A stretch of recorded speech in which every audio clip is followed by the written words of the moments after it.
am from NPA, National Prosecuting Authority. Nationally, I am representing Madam Lois Matanda Moyo, but provincially, I am representing Mr. Flo, together with Mrs. I'll tell you at the end. So, to start with, I will divide the courts into two. There's what is called a civil court, and there's what is called a criminal court. As a prosecutor, you will find us at the criminal court. And at the civil court, that is where ZIMURA will take you. And when it comes to criminal matters, I am the one who will be assisting you. So without wasting time, I had forgotten to tell you that for those who also have questions, just note them down. Because as soon as I finish, I will just maybe pick 5 questions. So we'll start from section 59, where medium ended. Section 59 of the Copyright Act. I won't talk much about sections. I appreciate people are full. I don't want to make people fall asleep in this workshop. So we'll just talk about the important aspects of those sections. I appreciate this is not only a workshop for musicians. Is that correct? Yeah. Okay. So, what kind of offenses do you think are committed against people who are within this workshop?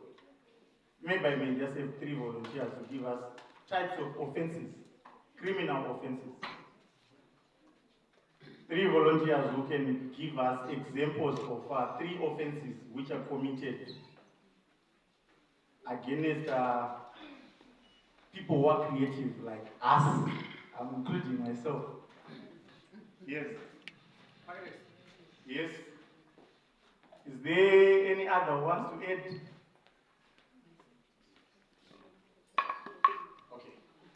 I'll add theft on its own.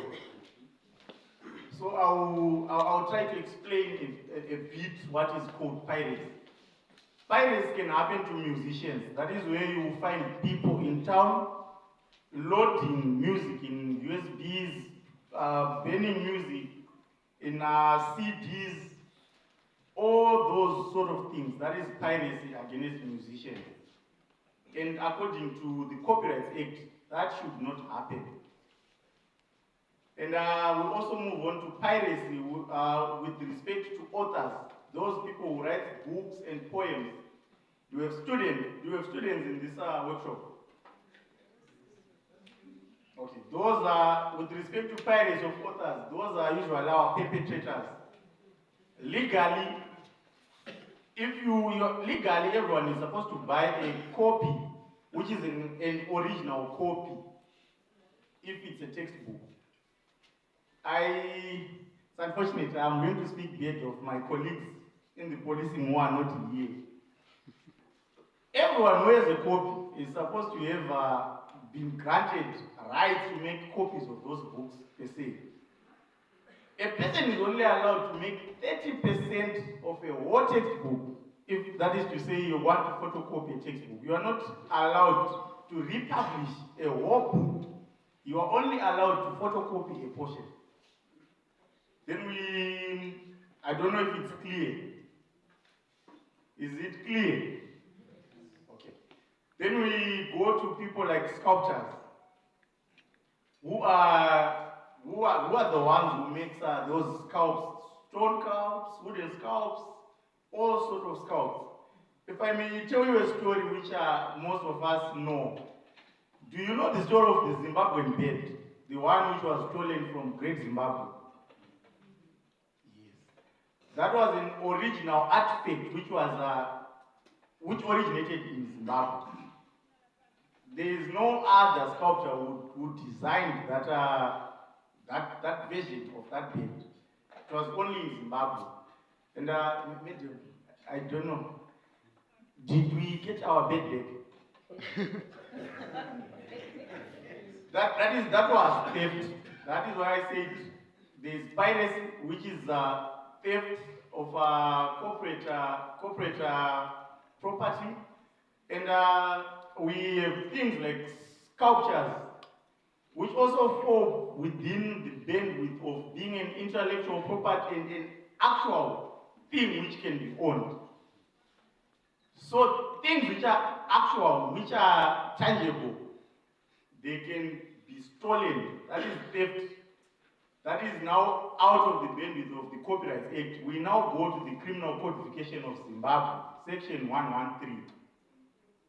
And that alone, it's a minimum of, it's also a minimum of level 6 up to level 14, depending what you have stolen.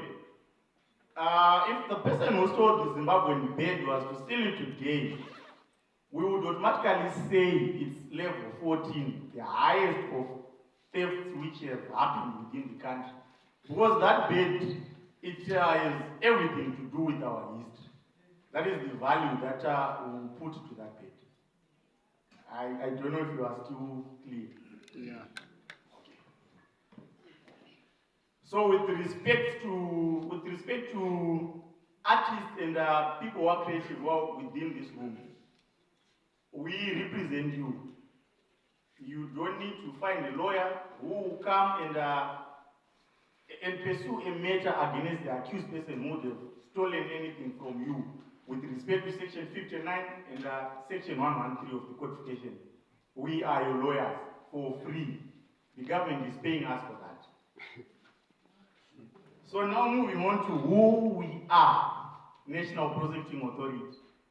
We were also instituted, or we were born from the Constitution as well. And our job is to work hand in hand with the police officers. So in the event that you see someone who's loading music in a shop there somewhere in town, you do not necessarily have to come directly to me in person. You go to the police. That is your first place of appearance. You go to the police and you open what is called a case. The police, they will open the docket. So what we expect from anyone who would have initiated a crime matter against another person is to assist the police in compiling that docket. The first thing that is required by the police is a statement. I'm sure most of us here have reported matters before the police stations. Is that correct? Yes. So the first thing that you do is you give them your statement.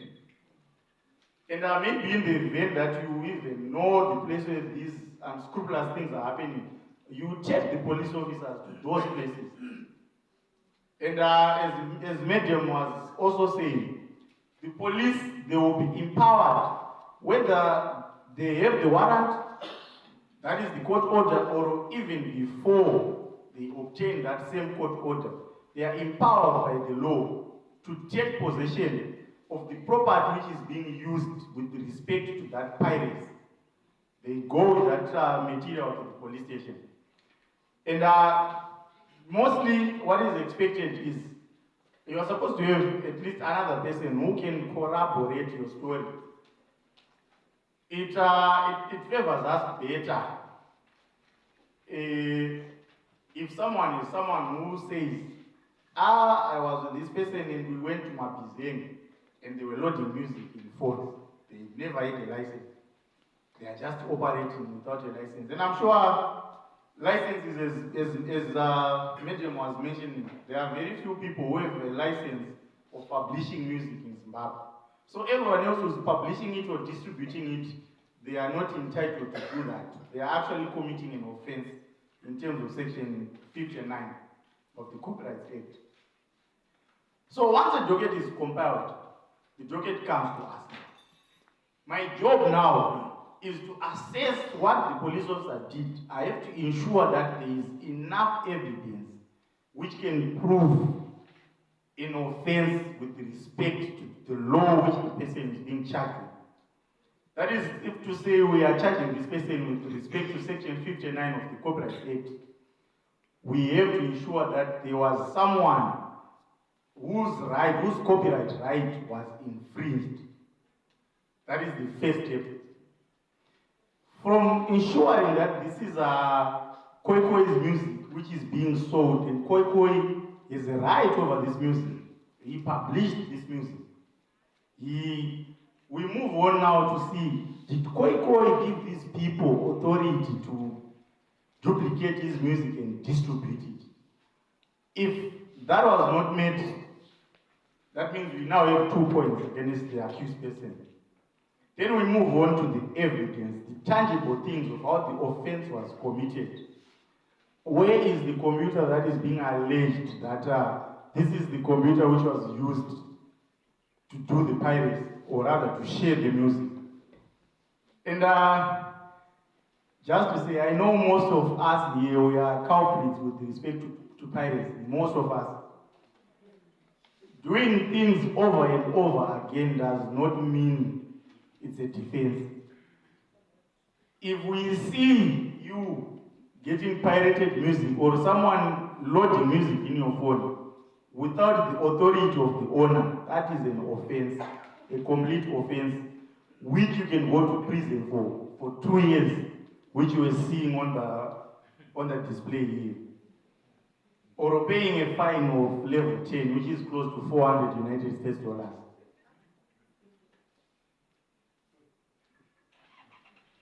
Then, I don't know, Mr. Dube, if the question who we are is answered yet. Okay.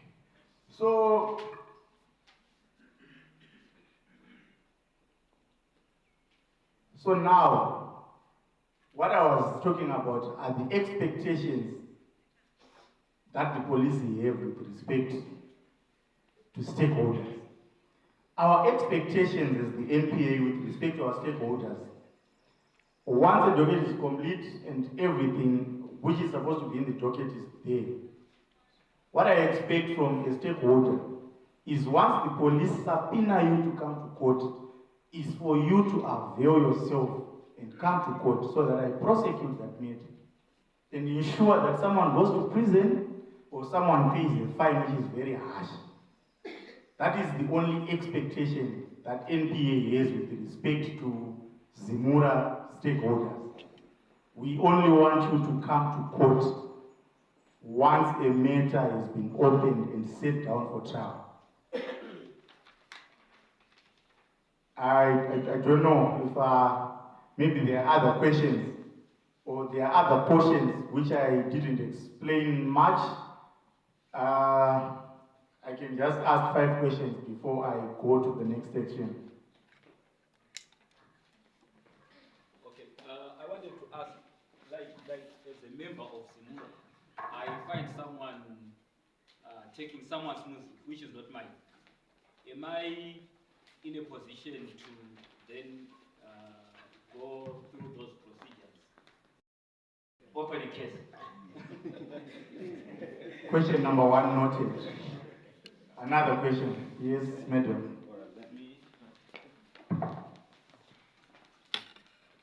Thank you. My question is, how clear is the law in prosecuting